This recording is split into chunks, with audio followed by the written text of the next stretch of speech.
Hey everyone, and welcome to the Defining Your Life podcast, where we focus on living in our purpose, practicing presence, and activating our power in each moment.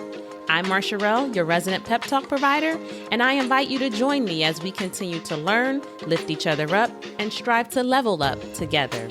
Because we are never finished defining our lives, and it takes a village, so let's build one. Stay tuned for the episode.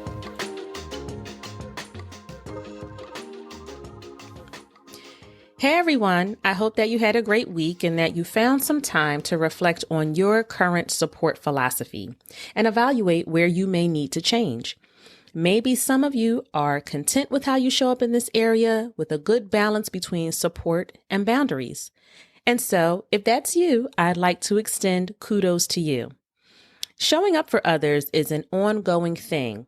Being an extra hand, a shoulder, whatever it is, lets others know that they are not alone, that someone cares and can be counted on. And sometimes a helping hand is simply a hand that's extended without the expectation of something in return. It's just a hand. Now, speaking of supporting others, I could use your support with a review, a share, a download, or a rating. I very much appreciate your listenership and pray that what I share is beneficial, enjoyable, and adds to your life in some way.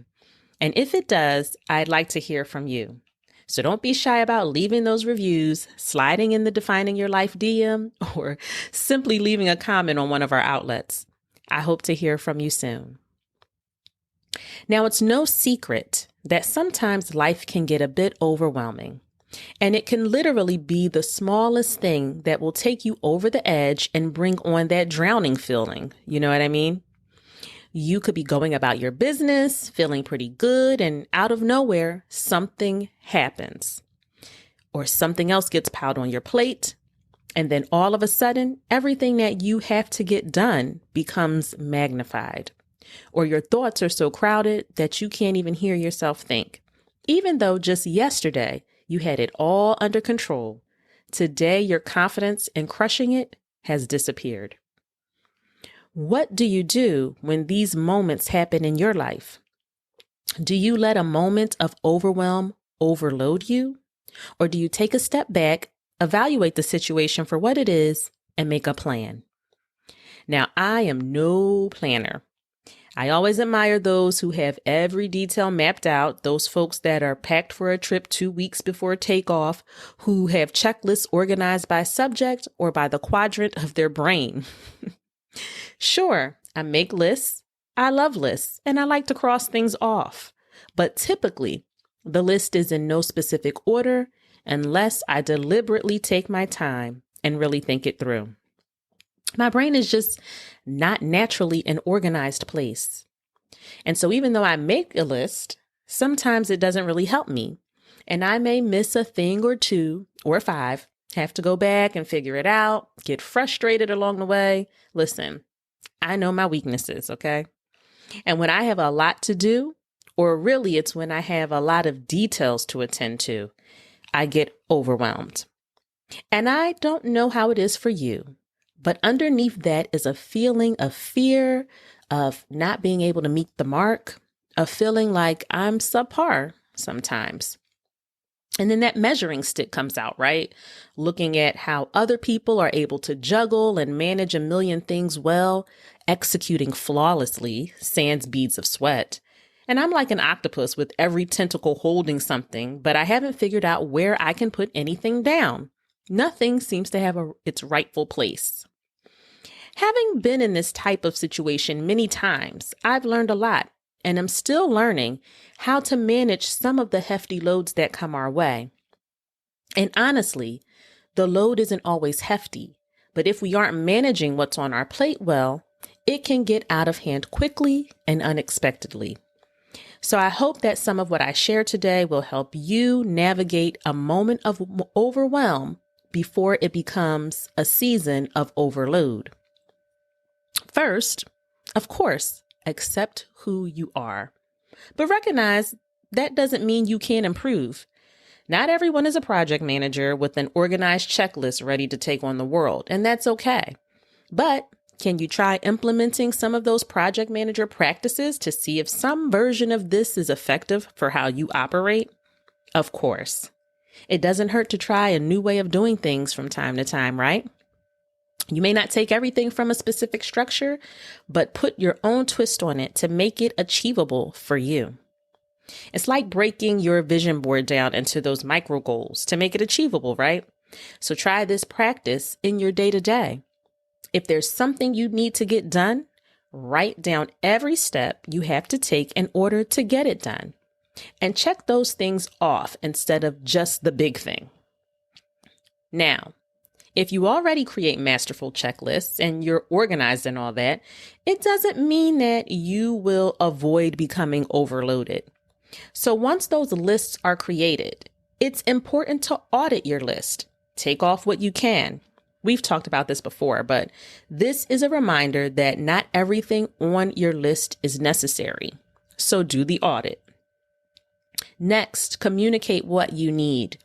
Having assessed all that you need to get done on your detailed checklist, is it realistic that you'll be able to get it all done yourself?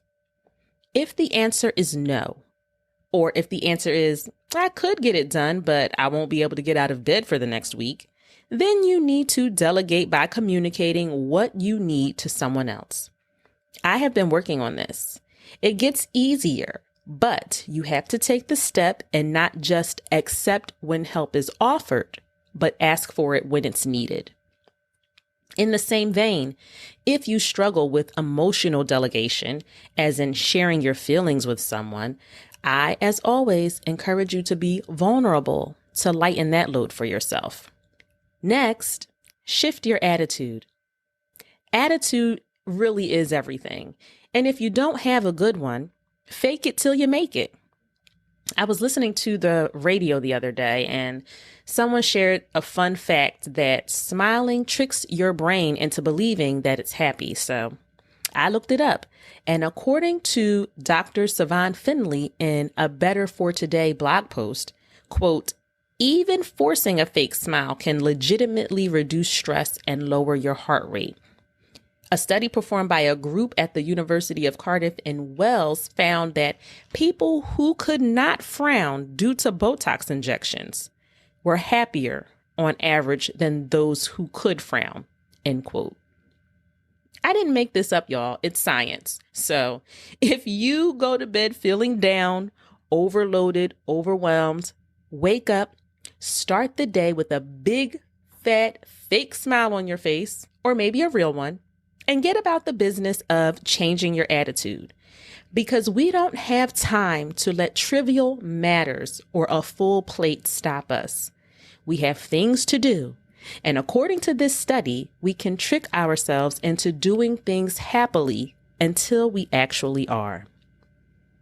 Remember that we are imperfect individuals who are not going to be great at everything. That's why we ask for help and make lists to help us stay on task and remember things. And sometimes we might have a funky attitude, but that will never make us not be enough. And if we are actively working to improve and giving our best, then all will be well. God will strengthen you in your areas of weakness to make you a better version of yourself and make you believe in yourself where you once lacked confidence so that you'll be assured you are capable. But in order to become better at things, we must be faced with these minor to moderate adversities in our personal and work lives to stretch these muscles. How will we maximize our potential without the push? It will be uncomfortable, but there's reward on the other side.